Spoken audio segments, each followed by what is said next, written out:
ಪರಿಹಾರ ಕಡಿಮೆನೆ, 10,000 ಕಡಿಮೆನೆ. ಈಗ ಎಲ್ಲ ಯಾವ ಎತ್ತುಗಳು ಕೂಡ 1,00,000 ಕಮ್ಮಿ ಸಿಗಲ್ಲ ಈಗ ಅಲ್ವಾ? ಕಡಿಮೆ ನೋಡೋಣ ಮುಂದೆ. ನಾವು ಅದು ನಮ್ಮ ಕಾಲದಲ್ಲಿ ಮಾಡಿದ್ದಪ್ಪ ಇವೆಲ್ಲ. ನೀನು ಸಿದ್ದರಾಮಯ್ಯನವರು ಮಾಡಿದ್ದು ಅಂತ ಬರೀ ಅಷ್ಟೇ ಸಾಕು. ಸಿದ್ದರಾಮಯ್ಯನವರು ಸರ್ಕಾರ ಮಾಡಿತ್ತು ಅಂತ ಬರೋದು ಸಾಕು. ಕಡಿಮೆ ಆಯ್ತು ಅನ್ನೋದು ನಿಜ, ಒಪ್ಕೊಳ್ತೀನಿ ನಾನು.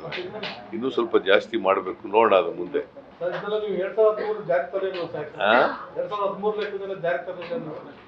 ಇಲ್ಲ 14-15 ಇರಬೇಕು, ನಾನು ಮರ್ತ್ಬಿಟ್ಟಿದ್ದೀನಿ.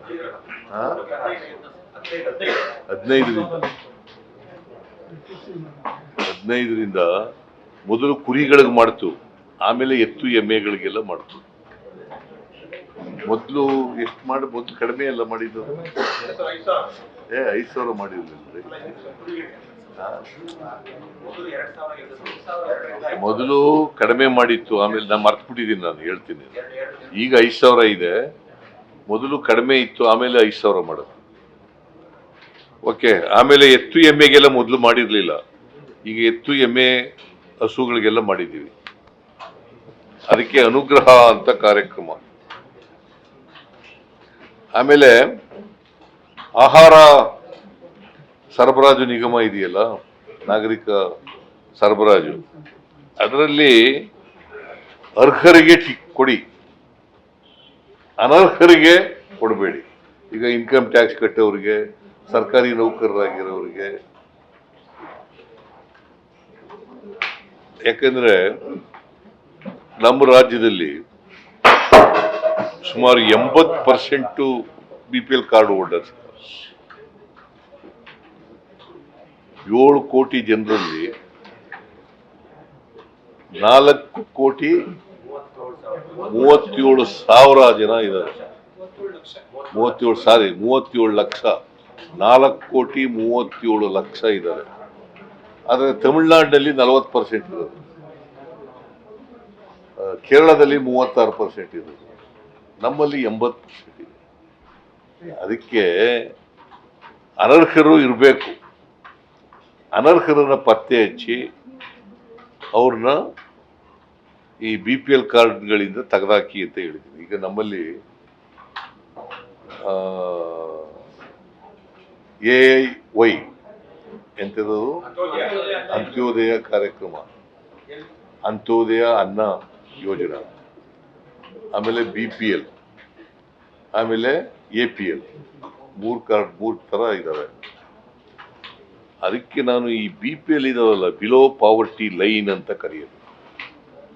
ಇತ್ತೀಚೆಗೆ ಯೋಜನಾ ಇವರು ನೀತಿ ಆಯೋಗದವರು ಒಂದು ಅಂಕಿಅಂಶಗಳು ಕೊಟ್ಟಿದ್ದಾರೆ.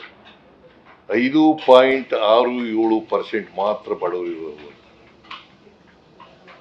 ಮೊನ್ನೆ ನೀಲ್ಕೇಣಿನೂ ಕೂಡ, ಎಂತ ನೀಲ್ಕೇಣಿ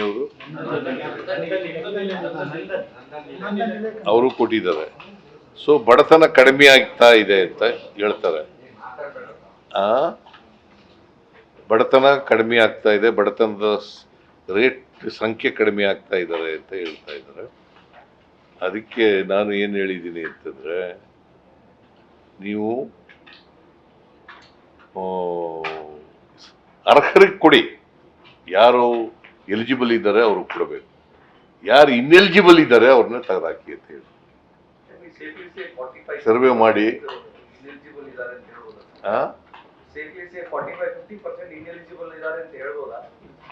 ಯಾಕೆ ನೀವು ಹಂಗೆ ಬರೀತೀರಿ? ಸರ್ವೆನೇ ಮಾಡಿಲ್ಲ, ಇನ್ನು ನೀವೇ ಲೆಕ್ಕ ಹಾಕ್ಬಿಟ್ರೆ. ಎಷ್ಟು ಜನ ಕರ್ನಾಟಕದಲ್ಲಿ ಎಷ್ಟು ಜನ ಬಡವರು ಇದ್ದಾರೆ ಅಂತ ಸರ್ವೆ ಆಗ್ಬೇಕಲ್ವೇನ್ರಿ? 40 ಇದ್ದಾರೆ, 50 ಇದ್ದಾರೆ ಅಂತ ಅಂದಾಜ್ ಮೇಲೆ ಯಾಕೆ ಹೇಳ್ತೀರಿ?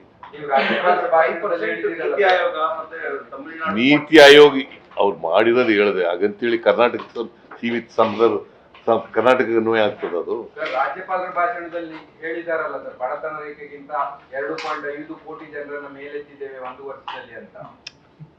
ನಾವು ಈಗ ಅದ್ರ ಮೇಲಲ್ಲ, ಅವ್ರು ಏನ್ ನೀತಿ ಆಯೋಗ ಏನ್ ಹೇಳಿದೆ ಅಷ್ಟೇ ಹೇಳಿದೆ. ನಮ್ಮ ರಾಜ್ಯದಲ್ಲಿ ಎಷ್ಟಿದೆ ಅಂತಕ್ಕಂಥದ್ದನ್ನ ಸರ್ವೆ ಮಾಡಿ, ಯಾರು ಅರ್ಹರಿದ್ದಾರೆ ಅವ್ರಿಗೆ ಕೊಡಿ. ಈಗ ಫಾರ್ ಎಕ್ಸಾಂಪಲ್ ಸುಮಾರು 2,95,000 ಅರ್ಜಿಗಳಿದ್ದಾವೆ ಈಗ. ಇನ್ನೂ 2,95,000 ಅರ್ಜಿಗಳಿದ್ದಾವೆ. ನೀವು ಅವ್ರಿಗೆ ಕೊಡದೇ ಇರಕ್ಕಾಗಲ್ಲ. ಅರ್ಹರಿಗೆ ಎಲಿಜಿಬಲ್ ಅವರು ಕೊಡ್ಲೇಬೇಕಲ್ಲ. ಅದರಲ್ಲಿ 2,95,000 ಎಷ್ಟು ಜನ ಅರ್ಹರಿದ್ದಾರೆ, ಎಷ್ಟು ಜನ ಅನರ್ಹರಿದ್ದಾರೆ ನೋಡಿ ಅದನ್ನ ವಿಲೇವಾರಿ ಮಾಡಿ ಅಂತ ಹೇಳಿದ್ದೀನಿ. ಸರ್ ನಿಮ್ ಸೋಶಿಯೋ ಎಕನಾಮಿಕ್ ಸರ್ವೆ ರಿಪೋರ್ಟ್ ಇದೆ ಸರ್, ಅದರಲ್ಲಿ ಇವೆಲ್ಲ ಸಿಗ್ತಾವೆ ಸರ್ ಮಾಹಿತಿ. ಎಲ್ಲಿ? ಸೋಶಿಯೋ ನಾ ಇನ್ನೂ ನೋಡೇ ಇಲ್ವಲ್ಲ ಅದು. ರಿಪೋರ್ಟ್ ನೀ ನೋಡಿದ್ಯಾ? ನಾನು ನೋಡಿಲ್ಲ ಸರ್. ಮತ್ ನಾನು ನೋಡಿಲ್ಲ ಬಿಡಪ್ಪ. ಈಗ ನೋಡಿಲ್ಲ, ನಾನು ನೋಡಿಲ್ಲ, ನೀನು ನೋಡಿಲ್ಲ. ಅದು ಇನ್ನು ಕ್ಯಾಬಿನೆಟ್ ಮುಂದೆ ಬರ್ಬೇಕು. ಈಸಿಯಾಗಿ ಮಾಡ್ಬೋದಲ್ಲ ಸರ್ ಅದು ಇಟ್ಕೊಂಡು, ರಿಪೋರ್ಟ್ ಇಟ್ಕೊಂಡು. ಕೇಳ್ತಮ್ಮ, ನಾನು ನೋಡಿಲ್ಲ ಇವತ್ತಿಗೆ. ನೀನು ತಡ ಮಾಡ್ತಾ ಇದ್ದೀರಿ ಅಂತ ರಾಜ್ಯದ ಜನತೆ ವರದಿ ನೋಡಕ್ ಯಾಕೆ ತಡ ಮಾಡ್ತಾ ಇದ್ದೀರಿ ಅಂತ ರಾಜ್ಯದ ಜನತೆ ನಾವು ಕ್ಯಾಬಿನೆಟ್ ಮುಂದೆ ಬರಬೇಕು, ಚರ್ಚೆ ಆಗಬೇಕು. ಅದಕ್ಕೆ ಕ್ಯಾಬಿನೆಟ್ ಮುಂದೆ ಇಡ್ತೀವಿ ಅದನ್ನು. ನಾನು ರಿಸೀವ್ ಮಾಡ್ಕೊಂಡಿದ್ದೀನಿ ಈಗಾಗಲೇ.